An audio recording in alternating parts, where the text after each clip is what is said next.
that we sort of, that easy. yeah.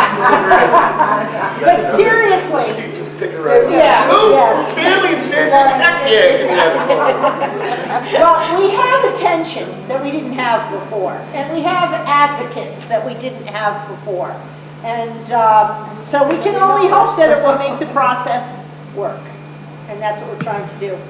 One other note, please. I've heard a lot about the highway superintendent and the supervisor. We should not forget the highway bookkeeper, the supervisor's bookkeeper, the budget officer, and other ancillary help that we utilize to make these decisions as time goes on outside of CDBG, as we've done before. For sure.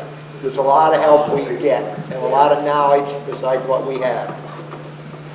Any questions or comments? Yes. Yeah, I hear a lot of comments about bridge repair. I don't hear anything about going back into the stream and digging them out to where they used to be 10, 20 years ago. Good point. Yes, those projects are not covered by this funding. And tell them why. But that's the whole cause of it. Pardon? Tell them why.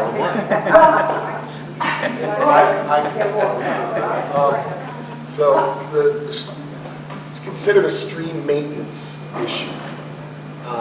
CDBG is more for, an in the ground, ready to go, one shot, one time deal. Let's get this job done and get it accomplished for flood mitigation and resiliency.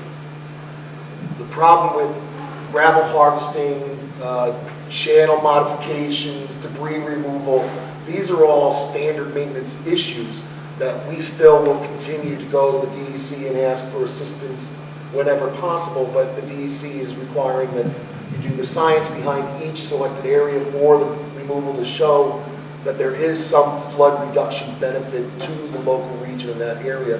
And again, it's something, the mountains are always going to erode. There's always going to be erosion, there's always going to be aggradation of streams.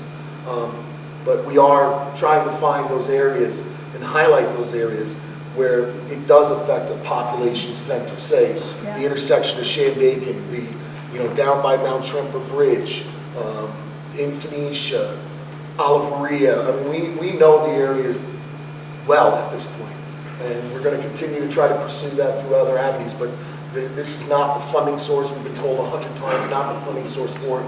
It may assist in doing it as a one-time fix in a certain specific area, but then following that, it's got to be maintained and continued throughout. They'll help That us question plant is the where's the grass, money? but they're not going to help us mow it when it grows. And yeah, I mean, just keep in mind that the way they're listed in this plan, proposed, featured, and additional resiliency recommendations, that's on these guidelines. And so those projects, you might reshuffle that deck for other funding, the Fleet FEMA hazard mitigation funding, where you can do that. And the McKinley Hollow area in Oliveria, there's two applications. One that's a grant that's already been awarded for that area, and one that's still pending that the county recently did. So, it all, like we've been saying, they're on this list in this way because to meet the CDBG DR guidelines. And gravel harvesting, this maintenance is not an eligible cost under that. So. By the way, in the course of doing science, we did find that there may be some benefit to a dredging program just above the High Street Bridge. So the recreational trail and bridge modification program did in fact include an element of dredging.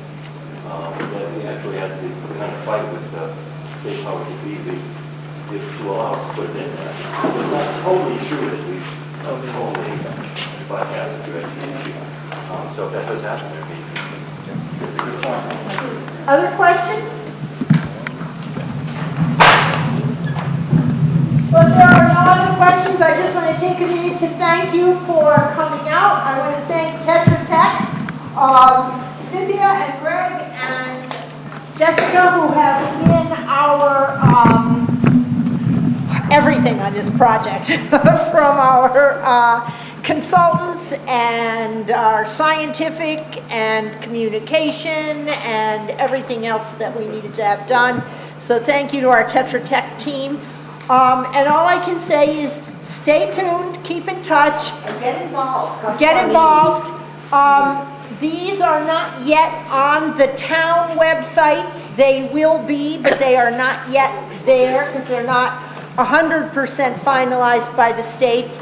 So for the time being, go to the storm recovery website, but then going forward, they will be on our own town websites. Stay in touch with your municipal leaders. Go to your monthly town board meetings.